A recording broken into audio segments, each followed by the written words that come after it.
which is what it's all about.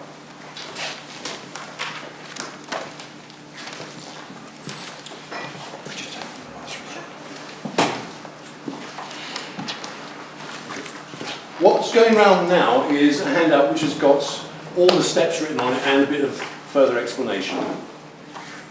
I don't usually give much in the way of handouts on my training courses because what's the point of management skills which are sitting on your shelf as opposed to sitting in your brain? My training gets it into the brain so that people can use it as a reflex action, when the circumstances arise.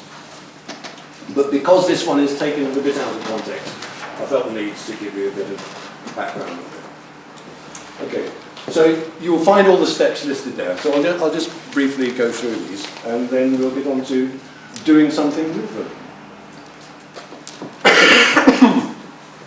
Right. In order to make praise and recognition work to its greatest effect, it pays to do it in a structured way. In order to get any management activity to achieve its greatest effects, you do it in a structured and planned way. Particularly so in people management, although quite often people tend to feel that because it's interacting with people, and I'm a people, I ought to be able to do it anyway because it's natural to interact with people. But in management context, it's not. I quite often say to people that managing people is an unnatural act. Interpret that how you like.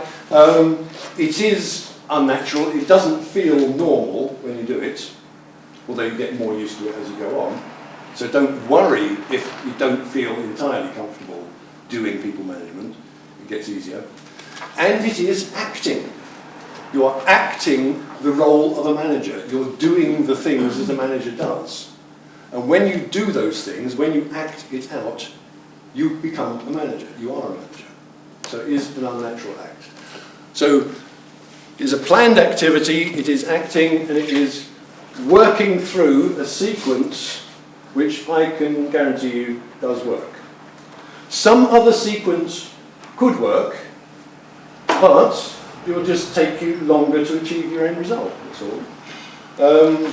I don't know how many of you are familiar with this sort of classic sales process. You don't go asking for the contract before you've had a chance to talk to the customer about how your product or service provides them with some sort of benefits and find whether that matches their needs. You can do it the other way around, but it's going to take you days to get to signing on the dotted line. Similarly, with any of these management processes, if you go outside the order, you will find it's taking you longer, it's more difficult, you're starting to repeat yourself, etc., etc. So this is just the simplest, quickest, most cost-effective way of doing the kind of things you would probably want to do anyway.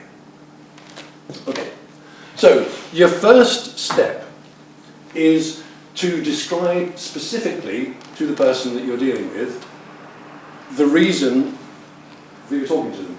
Basically, that they have made an improvement or they've made an achievement of some sort, which is what you're going to reward them about.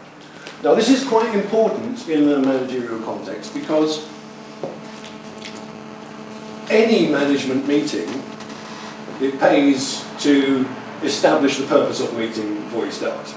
You know, why are we all here? What's the purpose of the meeting? In people management, you never quite know what's going on in other people's heads.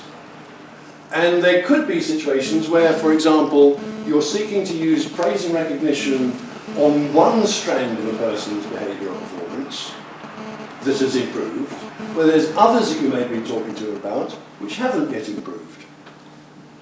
Okay?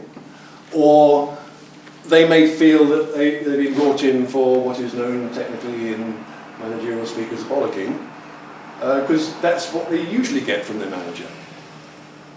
Now, you are in management situations dealing with the entire history of their interaction with other managers.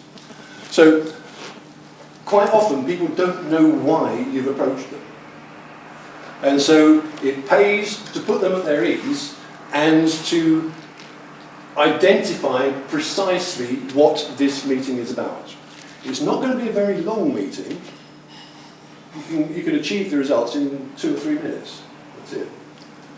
But it's going to take you a hell of a lot longer, and you've got a lot more work to do if you fail to tell them what the meeting is about, because they'll bring all these other worries into the situation. So a simple statement of examples I've given in the handout are, you and I had a discussion a couple of weeks ago about your timekeeping, and since then you've been at work on time every day for the last couple of weeks. Okay. That is the reason that you and I are having this meeting now. As opposed to, right, I want to have another word with you about your timekeeping. Words are important. So part of your planning process is to select the kind of words that you're going to be using to make sure that you aim for the specific achievement or improvement and make it clear to the person that that is precisely what you're talking about, and it is only what you're talking about, nothing else. One of the characteristics of this particular episode is that it has to be kept pure and clear of any other issues. Okay, so you describe a specific thing. You've been at work on time for the last 2 weeks.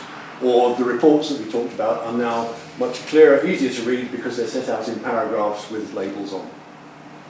Whatever it may be.